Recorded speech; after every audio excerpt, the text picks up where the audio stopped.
This is Mark J. Boone, Assistant Professor in the Department of Religion and Philosophy at Hong Kong Baptist University. This is a video abstract for my paper, The Master's Student Learning Outcomes and Assessment Methods, an Alternative Perspective on Pedagogy. And specifically, that's the perspective of the Master, meaning Confucius. A paper published in the book, Whole Person Education in East Asian Universities, Perspectives from Philosophy and Beyond, in the year 2022. I'm going to deliver this abstract in a more informal style than usual. Let's go back to April 2012. In April 2012, I was busy getting ready to move from Georgia back to Texas, and then from Texas to Pakistan to teach at Foreman Christian College. I was also working on setting up syllabi for my fall semester courses, and I was much displeased to learn that I would have to deal with student learning outcomes in Pakistan, just as I had in the US. I launched a string of laments on my Facebook account of Unhappy Memory. I think the best sentence of the whole spiel was, "Never have educators measured so much without a measuring stick." The thing is that education has always had a moral purpose. If nothing else, education is supposed to make life better, and that's a moral purpose.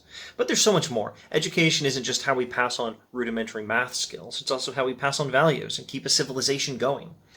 Education isn't just for facts about electrons and whether the sun orbits the earth or vice versa. It's also about moral facts. Yes, I said moral facts. The golden rule is a true moral statement. It's a moral fact. It's not the only one. The problem is that in the modern world, we've grown skeptical of moral facts. I blame logical positivism, but that's a topic for another time or another YouTube playlist.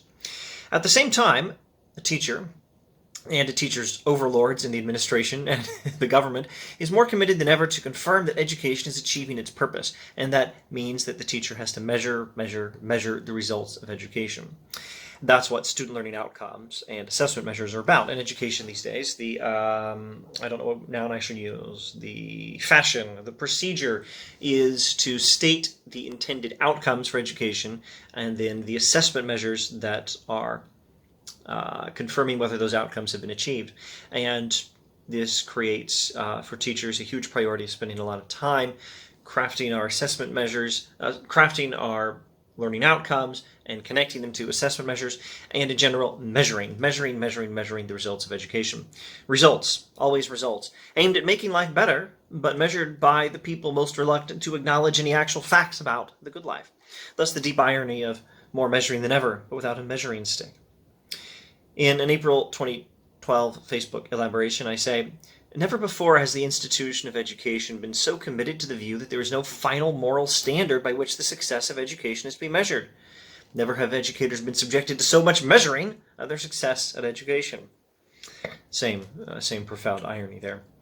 My favorite elaboration of this on Facebook at the time was, "It's like a madman running around his living room, measuring his furniture and saying, 'I don't know how long an inch is. I don't know if there is such a thing as an inch. This couch is 4 hands high for me. How many hands high is it for you? Would you care to invent a substitute for inches, since we aren't sure they exist? I think the chair is 8 blars high and 2 narfs wide. What do you think? I don't care what you think, as long as you think something.'"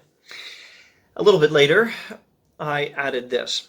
"I don't think I was fair to student learning outcomes today. There are some advantages. When philosophers write the philosophy student learning outcomes, they can make them about Aristotle. A Christian institution can make student learning outcomes about Christian theology and so on." Now, somewhere in this lamenting on Facebook, still back in 2012, I also added this: "Plato's student learning outcomes. The student will learn to control his bodily appetites and keep them within the bounds of the natural moral law. The student will subject his own personal interest to the laws of justice and to the good of society. The student will learn that being rich is not his goal in life, that he must not have sex whenever and with whomever he pleases." And Augustine's student learning outcome: "The student will learn the basics of Christian orthodoxy. The student will learn to love God. The student will learn to love his neighbor." Because, of course, education was always concerned with morality, and the great moralists of the past were always concerned with education. But it was years before I properly wrote up any of this, and when I did, I didn't focus on Plato or Augustine, and by then I was at Hong Kong Baptist University, and so the Master's Student Learning Outcomes and Assessment Methods and Alternative Perspective on Pedagogy was about Confucius. I presented that paper at a couple of convenient conferences, and then by the grace of God got it published in this book. So what actually happens in this article? The article talks about how Confucius, in the Analects, has some pretty explicit and detailed moral principles that are the goal of education, and also about how he tracks his disciples' progress in these principles. Specifically, Confucius teaches us about the importance of seeking knowledge, of learning how to learn, of applying ancient wisdom to contemporary situations, of valuing virtue over material gain, of following the golden rule, and of living by our principles. And he also has ways of assessing his own students' progress in these matters, and you can see this illustrated in the Analects. In my paper, I introduce these principles and assessments from the Analects, and I also do some brief compare and contrast work looking at Confucius in relation to two of my Western homeboys, Augustine and John Dewey. It's not like it's crazy to talk about student learning outcomes, despite my extreme distaste for how we talk about them these days. Confucius did it first, and heaven knows he is much smarter than I am. And the mistake, I think, is measuring educational outcomes all the time without adhering to any serious account of the good life. I think we should have a serious account of the good life like Confucius did. All right, the article is in this book. And at the moment, I believe that's the only place it's available. I hope at some point, if and when copyright rules permit, to put some version of the article on academia.edu or ResearchGate. Whatever ResearchGate is, ResearchGate.something, and or philpapers.org, if and when I can. At the moment, as far as I know, it's only available in this book, which I presume you can get from some local university library, perhaps a public library, and you might have to use interlibrary loan, but you should have a chance of being able to access it if you want to. Of course, as far as my work is concerned, reading the Analects itself is far more useful than just reading what I said. In any case, thanks for watching.